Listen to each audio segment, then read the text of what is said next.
Do not forget my stories, Senua. I am with you still.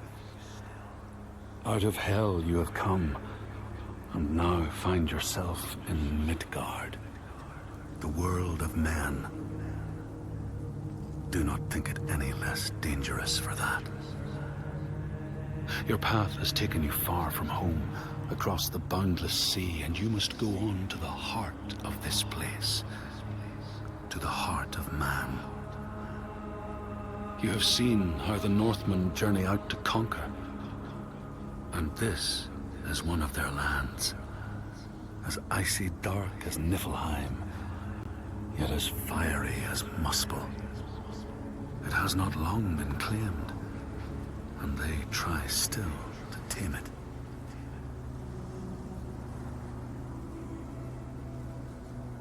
The Skald's verse speaks of a man called Grettir the Strong. A strange and bloody life he led. And it happened in this land you have come to.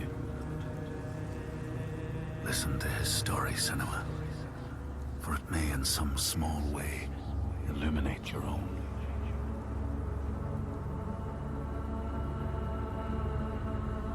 The Skalds say that in Grettir's time, a nearby farm was plagued by hauntings. A shepherd called Glamour was killed by some evil force, found dead in the snow, bloated and black. His body could not be taken to burial, because he was held fast to the ground. So it was left. 3 days after his death, the body was missing.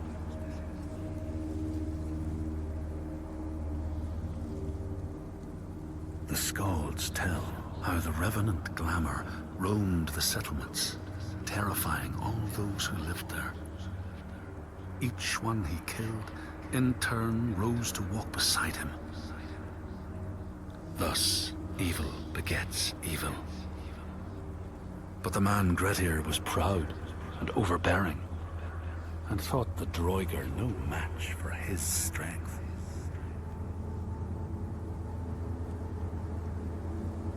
The Skalds say that Grettir fought and killed the Droiger Glamour, but not before Glamour had cursed him. His strength would be turned against him, his deeds bring death and exile, and he would be always before Grettir's eyes, making him afraid to be alone. He saw all sorts of phantoms wherever he looked, and thus people who see things that aren't there are said to have Glamour's eyes.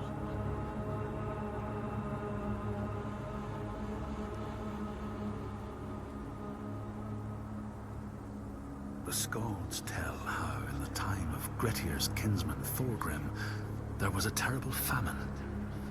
No crops could be grown, and the fish fled the nets. It lasted years, and the people were desperate.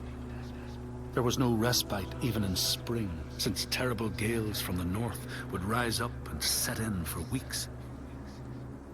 This is a cold and unforgiving land, Senua.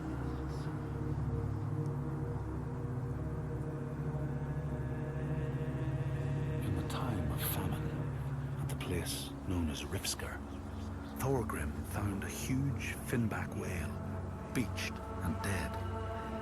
His neighbor, Thorfinn, had already found it and was in the process of flensing it. But Thorgrim claimed it as his own.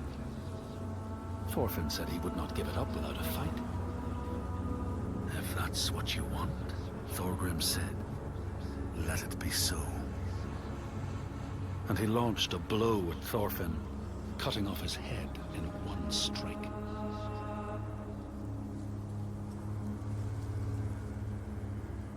The Skalds say that the neighbors fought, armed only with the knives and axes they had brought to cut up the whale, even picking out the whale ribs to beat down their enemies. Thorgrim's men had loaded their boats with whale meat, but as they went to leave, one of their opponents struck Thorgrim's brother a fatal blow. And this is how hunger fates desperate men to come to blows, striking out against one another to survive.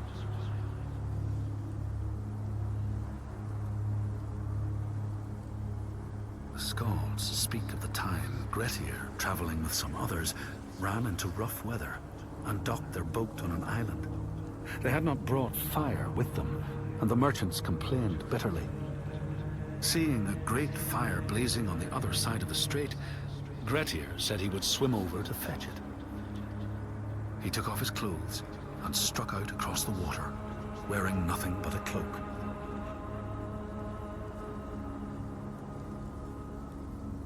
When Grettir came to the farm where the fire was burning, all was peaceful. By the time he reached them, his cloak was frozen stiff, and he looked like nothing more than some huge troll.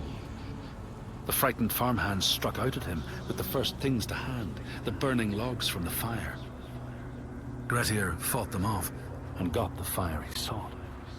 But the sparks from the logs spread fire all over the house, and nobody survived the blaze.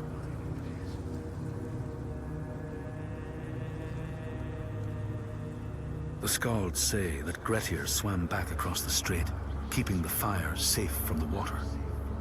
His friends applauded Grettir's bravery, but when word spread about the massacre at the farm, people took against Grettir.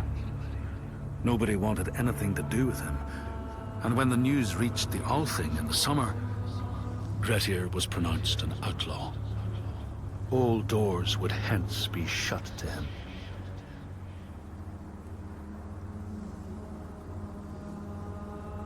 The Skalds speak of how Grettir, now an outlaw, took rest on the island of Haramsoi with a man called Audun.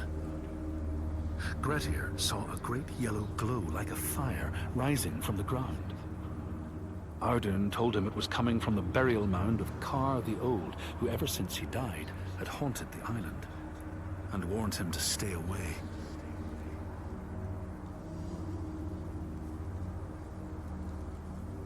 The Skalds say Grettir wanted the sword that was buried in Kar's howe, and would not be deterred from seeking it.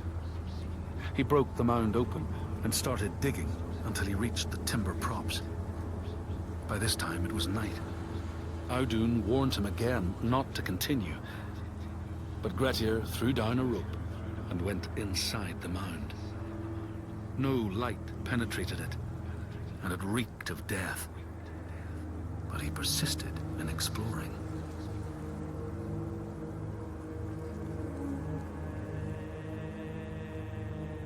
Grettir found the sword he was seeking, Kar's loom, buried in the grave mound. He went to leave, but before he could reach the rope, something grabbed him from behind, and Grettir realized the mound dweller would not let his treasure go. The two fought ferociously until Grettir got the advantage and chopped off the revenant's head.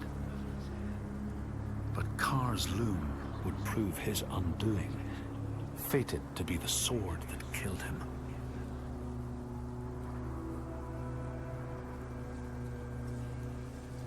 The Skald's verse tells how Grettir made many enemies with his proud and overbearing nature. Always quick to anger, his strength and fighting prowess meant that even the most trivial of quarrels met a fatal end. The kinsmen of those he killed or maimed were angry, and because he was an outlaw, no one was allowed to help him.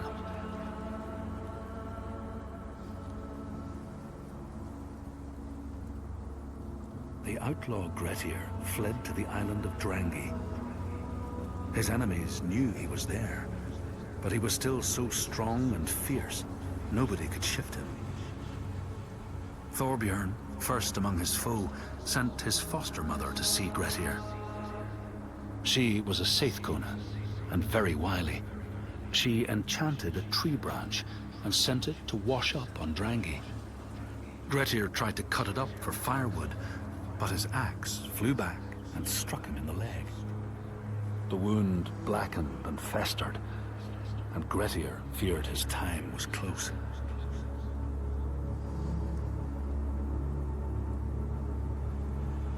The Skalds say Grettir, wounded by Seidr, was now so weak it was possible for his enemies to defeat him. Under cover of night, Thorbjorn and his men attacked his shelter. They tried to disarm him, but he clung so firmly to his sword, Kar's loom, that they had to cut off his arm to get it free. Then they used his sword to cut off his head, and the land's mightiest outlaw was dead.